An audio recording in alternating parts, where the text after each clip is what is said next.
Alright, so this is the baby warmer, the panda warmer. I'm gonna make a quick video on how it works so everyone understands at least the basics for if we have a situation where you have a neonatal birth. So this lives in room 8.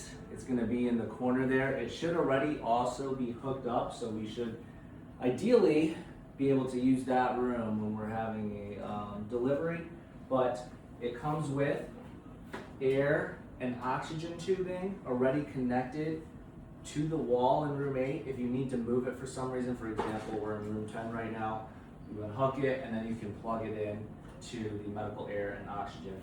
Also on the back of the warmer, we have oxygen and air tanks in case we're in a situation where we're not having these plugs in the wall. We can plug them into the tanks themselves as well. Otherwise, once that's set up, we would place the baby, in this case, a large pack of gloves, on the warmer with the head facing away from the machine in case we need to perform other airway management. It's easier with the head facing away. So now that the warmer is plugged in, we want to make sure that we turn it on. And once we do, we'll see that the warmer automatically starts, the bed starts to become warm, the lights are on, and we wait a few seconds for the screen to turn on. It says admit baby. We have to press admit baby for everything to start. Once it's started, you can see that the heater power is automatically at 100%. We should not leave it at 100%, the baby will get too hot. So the way that this regulates is we have the temperature probe, which is this. Everything will be located in these drawers. This is already open, so we're using this today. This temperature probe goes on the side right here. If you come closer, you'll see that there's an open port here for the temperature probe. You plug it in, and the wire goes to the probe itself, as you can see here, and we have a sticker with this reflective coating that must be used for the temperature probe. So we would put the probe in the middle of the sticker, and we would attach this around the baby's liver area. So on the right side of the body, around the liver, sometimes around the nipple, on the skin. I'll demonstrate here, although it probably will not pick up correctly because I'm not on the bed and on the reflective coating, but you'll see here, it says baby temp, it says L, low. Right now it's 100%. You want to switch it to baby, and you'll hear a bunch of alarms because it's saying the baby is too cold, check the temperature probe. We can silence the alarms by either swiping across like this or clicking this yellow alarm silence button. But as you can see, it's starting to pick up my temperature here. The ideal temperature is around 36.5, 36 to 37 degrees is what you want to set it to. The default is 36.5, and using that you can see the baby's temperature, the set temperature, and it will adjust the bed warmth based on where the baby's temperature is. So right now, it's probably at 100% to try to get the baby's temperature up to that 36.5 number that you set. Second, now that the baby is set up to the temperature, we can do a couple things next. Let's do the SpO2 next. So for the SpO2, we would turn it on. And for the SpO2, we have this gray cord that is permanently with the machine. We will use our own Massimo connectors that are also under the drawers to connect. We want to take this and place it on the baby's right hand. That's the baby's preductal circulation. And for the preductal circulation, that's what we need in order to measure the most accurate version of the baby's SpO2. So I'm just going to put this on my finger for right now.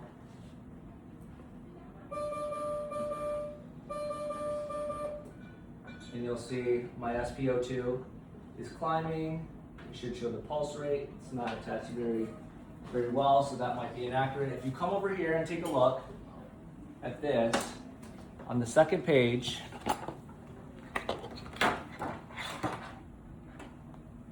you'll see the targeted preductal SpO2s after birth. So do not freak out if the SpO2 is only showing 60%, because that's probably where you want it to be right after the baby's born.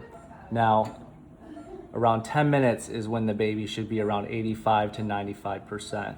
So keep that in mind when you're looking at the oxygen. Now that you have the baby hooked up to the temperature probe, on the right side of the body, like I said, as well as to the patient's right hand, where we'll get the most accurate reading, the preductal circulation, we can click on menu here. And there's two things that we can do here. One, we can click on APGAR. That shows the timer so that we know how long the baby's been born and when we need to perform the APGAR measurements for the baby. And number two, we can click scale and weigh to get the baby's weight. So with the baby on the bed, it's leveling, and it'll instruct you on when to pick the baby up. It says lift baby, we'll lift the baby up. It says hold baby, and now replace baby. We place the baby back down. And the baby's weight is 1,015 grams, so about 1 kilogram here. Now we can go back, continue the resuscitation. Note, when you wave to silence the alarm, it doesn't silence for as long as you click the button to silence the alarm. Other than that, you just noted that it says APGAR 1 minute, so that's when we can get an APGAR for the patient at 1 minute. I think ideally, once the baby is on the bed, we can click menu, start the timer, so the timer's already started prior to us hooking the baby up with the temperature probe and the pulse rate and the SpO2. So now that the baby's here, hopefully everything is okay. We have the baby's vitals, we're getting APGARs, we're watching the oxygen, making sure it falls in accordance with the chart that I showed you up here. But what happens if the baby is not responsive, not doing well, and we have to resuscitate? Well, that's the next step here, where we'll have to manage the rest of the controls located here. This first one is the vacuum suction. So if you'll come over here and take a look, there's a vacuum canister that's already connected to the machine. We connect our suction to that canister and then turn this on. And now we have our suction being applied, and we can suction the patient. We also, in any resuscitation, will be bringing this baby warmer as well as the peds cart in room 7, the red peds cart that has bulb suction and other neonatal supplies, and the Broslow cart for resuscitation, where we have the color-coded drawers for intubation or what other resuscitation that we might need. So we connect our suction to this canister. This is to set how much suction, but typically if we just leave it between 80 and 100, that should be okay. And then let's say that the patient needs airway management. The most important thing for neonates is positive pressure ventilation. And according to the neonatal algorithms, which is right here, the NRP algorithm, usually positive pressure ventilation will be one of the most important things that we'll need for the baby. So that's what comes next with the T-piece T-piece. So this is the T-piece resuscitator. It comes in the drawer as well, which I can show you. In this kit, it comes with the mask as well as the tubing, and we have 2 sizes. We have the size 0 and the size 1. both of which are stocked in the drawer.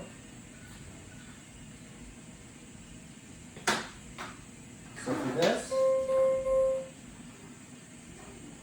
we would attach to here. There's two attachments, as you can see right here. This is for the T-piece resuscitator, specially made for this machine, and it's the special port, and it fits here. As you can see, here is the more traditional port. For example, oxygen can fit on here, a bag valve mask can fit on here, and also the Neopuff can fit on this. But proprietary for the T-piece, this fits over here. Okay? So we would turn this on. This is how we set the peak inspiratory pressure. So this T-piece, this would have the mask on it, and this would face the baby. So I'm going to place this on the baby's mouth like this. And as you can see here, if you zoom in, you can see that there is some pressure being delivered already. That's called the peak. So to adjust the peak, we would use the valve right here to be able to turn up the peak and to turn down the peak. Usually you want the peak probably around 5, a maximum of 10, but let's say we leave it around 5. So the mask is on the baby, it's delivering peak, and when we place our finger here to occlude, that's our peak inspiratory pressure. So, as you can see, this is about 23, 24. If we want to lower the peak inspiratory pressure, we use this dial. Now we're around 20, which is probably where we want to be for the peak inspiratory pressure when delivering breaths to the child. So each time we occlude is each breath that we're giving the child. And right now we're giving breaths with a peak of 20 and a peak of 5. For this portion, underneath the PIP, you can see that's how many liters per minute we're delivering. We can leave that probably around 5. And the oxygen mixer, as you can see here, the percent O2, it goes from 21% all the way to 90. For a newborn, typically we want to leave it around 21% because we do not want to deliver 100% oxygen. According to the SpO2 charts, we could adjust that oxygen as necessary. And if we're planning on intubating a patient, that's when we would also probably turn this up to 100%. But for general resuscitation with positive pressure, we would leave it around 21% and just deliver the positive pressure ventilation with 21% room air. Over here, this dial we would leave alone because we have nothing connected to this equipment. So turning it up would just deliver air to nothing. Alright, so now that we went over the general operation of the neonatal warmer, we just have some basics here that I wanted to go over. We want easy access to the baby. You would take these side rails, simple lift up, and they go down, and that applies to all 4 sides. For x-rays, if you need an x-ray on the baby, you lift this up, and there's a tray for an x-ray that if we have one this size, we can place under the baby like that. If not, and we only have the adult size, then yes, we can lift the baby up and place right here. In terms of the operation of tilting and moving the baby up and down, there's pedals here. Now that the bed is plugged in, it will automatically go up and down. And for tilt, you can do it with one hand. Take this and squeeze down, and you can tilt the bed up and down. And if you come over here, you can see just in these drawers, we have the checklist that we made, which will be checked with everything else that we have in the pediatric carts, Brasilo carts, and equipment reviews.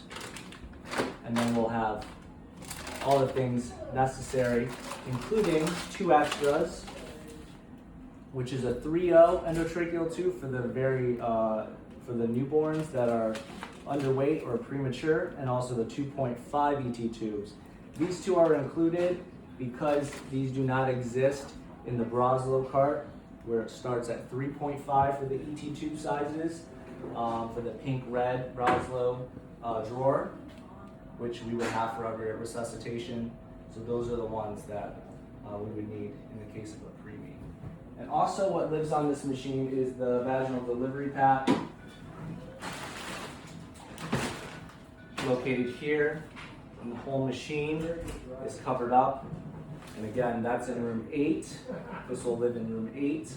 And everything else we would grab from room 7 for the pediatric cart and from the Broslow room for the Broslow cart.